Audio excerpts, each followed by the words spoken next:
Hi, this is Daniela Wolf with Bestie Life, the podcast, and this is your community to support you through the little and not so little events that make up your day-to-day life. From the I've got this moments to the I just can't moments.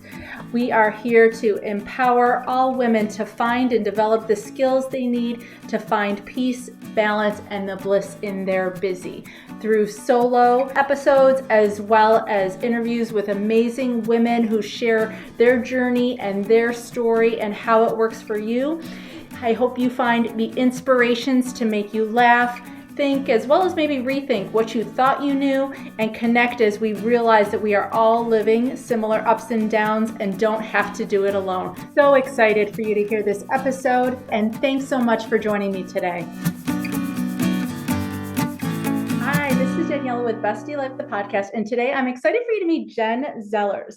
She is the leader of the Visibility Ecosystem team, and she helps online service providers, digital product creators, coaches, and authors establish a sustainable marketing system that grows your business, generates sleaze-free sales, and establishes you as a thought leader through speaking and collaboration. And actually, I was so excited to have Jen on the show. I've been following her. I get her emails, and I love a lot of the messaging in general that she does around collaboration. That's part of how we connected. And, whether you're a business owner or not, I think so many of the skills she talks about are just so incredibly valuable when it comes to, it's all about relationships. It's all about energy. Currency isn't always money. Sometimes it's so much more, and I'm excited to dive in. So thank you so much, Jen, for joining me today. Yeah, I'm excited to be here. So can you share a little bit of your background? Like, how does someone become a visibility expert?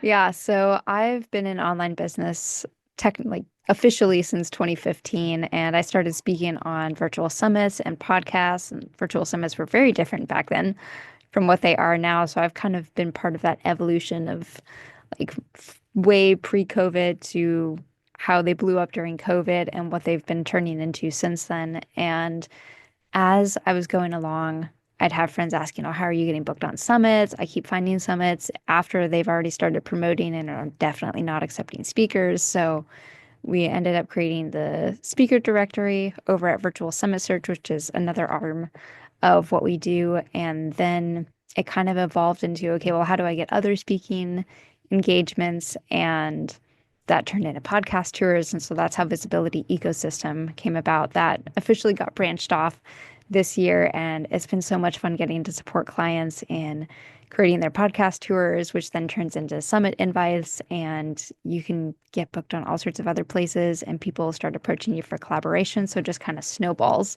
once you get started. Yeah. And like you said, it's about this organic kind of connection. It's not always necessarily transactional. Just getting to know people, I think, is definitely what I've seen as far as some of the benefits. And I probably was one of those people that hopped on the bandwagon during COVID because I didn't use these kind of platforms ahead of time. But now that I do, just to see how amazing they are as far as making connections, meeting people virtually, as well as then even in real life as a result of that. Do you see a lot of this kind of growing in relationships and our connection to each other? Oh, absolutely. Like when I'm working with clients, we typically focus on picking one or two of the four goals that we work on. So leads and sales are typically two of the ones that people want to focus on. But I honestly encourage a lot of people to focus on building authority and making connections through speaking, because those connections are going to turn into so many more opportunities than just getting some leads and sales out of it and calling it a day. Mm-hmm. So when I'm working with clients, I'm always saying, make sure that you are cementing those relationships, that you're genuinely building into them and being a real human being, because that can become so much more than you ever imagine. Right. And so what are some of the strategies then when it comes to building those relationships so that they're not spammy, they don't feel like they're just sales oriented? So many times, I don't know about you, but I get messages in my DM that are like straight to like, hey, I've got this thing for you. And it's like, I'm sorry, who are you? What are some of the strategies you share with people to help with that? Yeah, I always love giving more than you get. So you can go and say, hey, I'd love to highlight you to my email list, or let's do like if you want to put together an Instagram story set for me of like the videos and everything, and I'll post the videos on my Instagram stories so that I can highlight you to my audience over there. Like figuring out where you can best highlight somebody else is often one of the best places to start. And then just following up with people. Like it is Mhm. so often that you get on a collaboration call and people never follow up. Yeah. And so like with us, we got on a collaboration call to just kind of chat and say like, hey, how could this look? And then we followed through. And Mhm. that is something that a lot of people don't do. You might go on a podcast and then never hear from the host again, or the host might never hear from the guest again. And so just sending a follow up like 3 months later saying, hey, I was thinking about you. And I just wanted to see what you're up to. Is there anything I can signal boost for you and tell my audience about that you're doing? And just having that genuine connection where you're not asking them for something all the time is Mhm. really the best way to do it.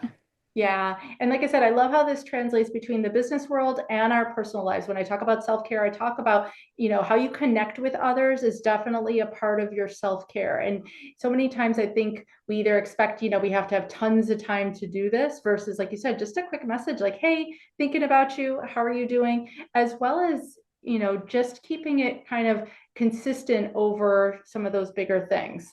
Yeah. And there's ways you can do it where I know you're busy, you've got a life, you've got a family, and sometimes it's really hard to, like, you may be thinking about them, but it's hard to remember to follow up. So when I'm setting up visibility ecosystem hubs for my clients, we have an automated system in there to say, hey, it's been 3 months. Don't forget to follow up with Daniela because you said you wanted to follow up with her tomorrow, and it'll Mhm. send you an email.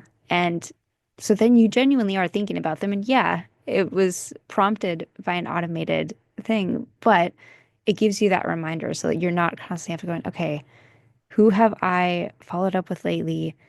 I know there's a few people that I collaborated with last year, and I have to go through it and like you don't have to go and stress your brain trying to Mhm. keep up with everybody. Help yourself out. Yeah, and definitely, I think we underestimate, just how simple but powerful it is just to schedule it, just like we do any other appointment. And we do that, with our work even sometimes, but forget and neglect doing those things in our personal life. But it Mhm. is, so important to just be like, hey, I need to call them. Hey, I haven't talked to them in a while, or I know something's coming up for them. And just being there to support and say, great job as always. I think just again, one of those acts of kindness that we don't even recognize how impactful it can be. Yeah. My husband actually has an alarm on his phone that goes off at 9 a.m. every day, and it just says, text someone. And so Oh, he looks through his phone and says, who am I going to text today? I love that. Can we steal that strategy and just put it He would out be there? happy Like, for. put a reminder on your phone to text someone once a day. That's Yep. It doesn't yeah. have to, like we said, it could just be, hey, I was thinking about you. How are you doing? That's it. 2 sentences. Is it And it someone can, different every day?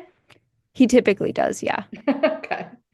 He's got like So, someone he usually texts on a Thursday just because Thursdays are often a rough day for them or whatever, but like he tries to change it up. So, mhm. I like that. So just kind of go through your contacts, see who hasn't come up in a little bit, and give them just a quick, hey, you can send a funny emoji. Holidays are a great time to just steal something that says, happy Valentine's Day, happy Friendsgiving, whatever, and share that out. no, doesn't have to be huge. Mm-hmm. So as you've seen, this kind of platform grow, especially for businesses, I think the shift and pivot to online obviously came, way more prevalent during COVID. How have you been able to kind of then manage that in a way that, doesn't get overwhelming? Because I think a lot of times too, we get so many messages in our inbox, so many things online, and when we want to disconnect, it can get overwhelming. So how do you manage all that personally? I had trouble managing it honestly. So I've been setting up systems for myself, like I said, so like automating it so that I don't forget to follow up with people and especially like making it so I can manage my inbox has been one of the biggest things. I actually just finished setting up a system that will help me automatically categorize emails and flag ones that need me to take action versus ones that need replies. I've been utilizing other automations to be able to like write the emails even. So I figured out a way to set up a chat GPT assistant Ooh. to write drafts for me. So like I'm not going to send exactly what it gives me, but I trained it to be able to write in my voice to some extent. And so it'll write replies to emails that it categorizes as needing that. So I get a jump start and it has saved me so much time and I don't drop emails anymore. So that's Right. honestly one of the biggest things is just finding the systems that work for you. And so for me, it's Airtable primarily. For other people, it might be ClickUp or Notion or Trello or Asana or just the boomerang function on Gmail. Like, Yeah. figure out what works for you and just capitalize on that. Right. Now, just curiosity, that the ChatGPT thing, is that on the paid version or is that on free? So I actually use the API. So we're developing some AI tools anyway for our speakers, and so I've got the OpenAI like API key, and I set that up inside of my like Zapier type automations. Oh, wow. Okay. That's fascinating. I It's a lot love, cheaper. okay. I love also just when it comes to connecting, sometimes it can be awkward and uncomfortable and hard. It can feel awkward to reach out. I remember my son was home for Thanksgiving and he's like, I haven't talked to so and so in like over a year or 2 years. And, to me, I'm like, so what? Just send him a message. And he's like, I don't even know what to say. And sometimes when it comes to whether it's an uncomfortable email or a comfortable conversation or something you need to start, I've used, ChatGPT just for that first draft of like, where do I even begin? Yeah. Hey, ChatGPT, it has been 3 years since I talked to this friend, but I was thinking about them. How do I send them a message that doesn't sound awkward? Mm-hmm. And it'll probably give you a couple of duds, but as you give it some feedback, it'll come up with something where you're like, oh, okay, that makes Yeah. sense. If I got that, I wouldn't feel weird about it. Mm-hmm. And you got somewhere to start. Yeah. So as you were seeing like visual virtual summits kind of take off and really get more popular, are there like certain areas that you really see them in, or is there kind of like no rules when it comes to where to find summits even? Because I think a lot of times educationally, it's really neat to be able to be exposed to so much more as well. Yeah, so they really took off in the business to business space. So Mm-hmm. online service providers, coaches, course creators, memberships, those kind of people were running a ton of summits. But when COVID hit, that also extended like those blew up too. But it also really extended to people who typically were having in-person conferences. There was I think he's a psychologist that I know of who he had in-person conferences.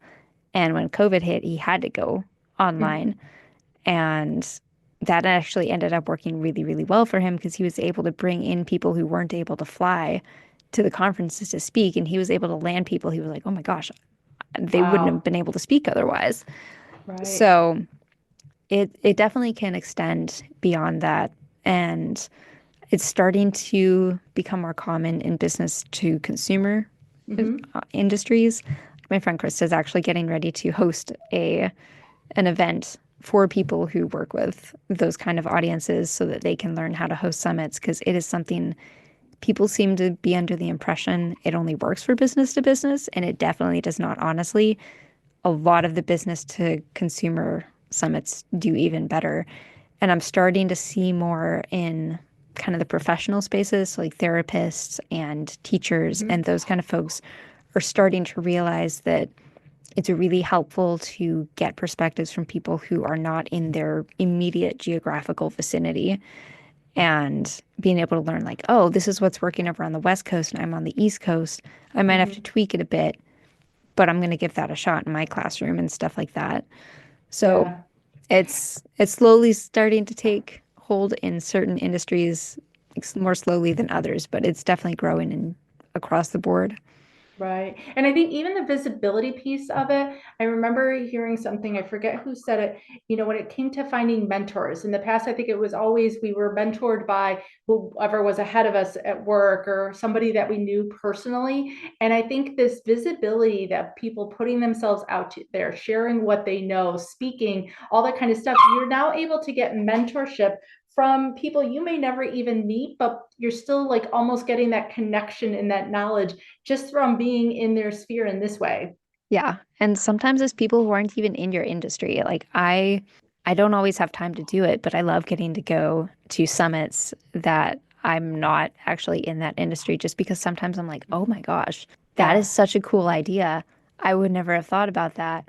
It doesn't translate directly, but I can go and do it this way and my audience will go nuts over that. So yeah, you Yeah. can, like you said, get mentored by people that you may you may have met them online by listening to them, but they may never know your name.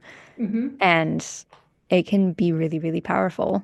And sometimes it'll go and bring you into somewhere else that they're in. So you may start following them on podcasts. And if they go on a podcast tour, you find all sorts of podcasts that are super helpful and Right. things like that. So it can, yeah, it can just be a starting point for so much more. Yeah, I think it definitely like it's taken our personal development in addition to our business. I don't know about you, but as a business owner, I feel like the whole business journey has been one big personal development experiment as well, Oh, yeah. And so even if you're not a business owner, but as a business owner, just in general, that investment in personal development, it's a very reflective process, not only to be speaking and connecting, but to watch it as well. Yeah, I would definitely agree with that. And especially if you want to develop yourself a bit more, try speaking. Hmm. Like go and speak at your local organization that's related to what you do at the Business Chamber of Commerce. Like just find somewhere to speak and give it a try because that honestly I've found is one of the biggest personal development Yeah. things that you can do. Mm-hmm. And it's not even, like I said, whether it's your own personal development, parenting, business, whether you're working in or out of the home, it's a great way, especially too, with a lot of people being hybrid or just solely working from home and being remote workers. Again, that connection part, if we lose that, we don't realize again that transference of energy from just talking to people, hearing people, being around people. And so I think to take the time to recognize, that visibility isn't just always about professional, even though you do a great job too, helping people then professionally make it seem so natural because it's not something they're doing just in one aspect of their life. You are like the real deal where you practice what you preach personally and professionally. Yeah, that is, it's, and also it's because when you teach something, you get better at it. Like one of the things that when I was in college that our professors would have us do is, okay, so you learned this concept, turn to the person next to you and teach it to them. Mm-hmm. And it helps cement it in your brain. So it's just going to help you get better if you learn how to verbalize it better. Right. So one of the other areas of self-care I always love to talk about is gratitude as well, because I think, it's an underutilized form of self-care, but it's so accessible and powerful. And so I always ask my guests, what would you say are one or two things you're the most grateful for? Ooh, that is a great question. And I should have a more ready answer given that we are recording this around Thanksgiving. But um, I know one I'm honestly really grateful that my husband and I got the opportunity to travel to Ireland for 3 weeks last month. And so Ooh. that was something I've been trying to do for probably since I was 5. Um, I'm grateful that it hasn't snowed yet.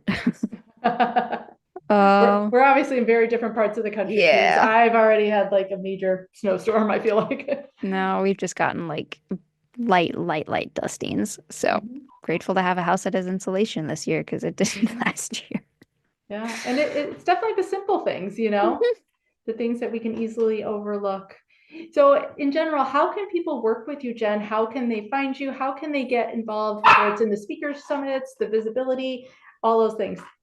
Yeah, so we work with clients at various different points. We usually start with folks doing a podcast tour because it's the most proactive way to get started with speaking. Mhm. So we've got a no fuss podcast tour offer where you fill out a short form and we do all the rest of the work and put together a tour of 20 to 30 podcasts for you and making sure they're the right fit ones, not just kind of doing the spray and pray approach like I see a lot of PR Right. agencies do because I hate that as a podcast host myself. So, yeah, that's usually the best way, or just shoot me an email or a DM, and I would love to chat and just see where you're at and see what your next step might be. Yeah. Now, if someone's listening and they've had it on their mind, maybe to even start a podcast, but they haven't done one before, do they need to have like a bunch of experience to come into this? Because I know that's the part that when I've talked to people, they find like the most intimidating. They're like, I don't know, I've never done this before. I don't know what to do. Yeah, that's why I always start with guest podcasting and doing Mm-hmm. that podcast tour because you'll get a chance to practice speaking Mm-hmm. and get used to what a lot of podcast formats end up looking like. If you want to start your own podcast, that's when I send folks over to like my friend Rosemary and some of the other podcast strategists that I know to get started because that's not my area of expertise, but it's guest podcasting is a great way to get started with that. But you definitely don't have to be like the big guru who knows everything. Being one step ahead is all you need to be in Mhm. order to be a podcast guest or a podcast host. And sometimes you can be at the exact same place if you're taking people along your journey and showing them where you're at and where you're aiming to get to and letting them come on that ride with you. That can be really fun too. Yeah, definitely. And I think, you'll never get better until you start practicing. And so just taking the plunge, starting to practice those reach outs, those communications, those conversations. Like I said, your husband said, text one new person a day. I love that, and definitely try and just put yourself out there. I think is going to be a great way to boost your confidence, boost your energy levels and your self-care. So thank you so much, Jen, for joining us today. Thanks so much for having me. Thanks so much again for joining me today. I hope you enjoyed this episode. Please let me know any questions or comments that you have.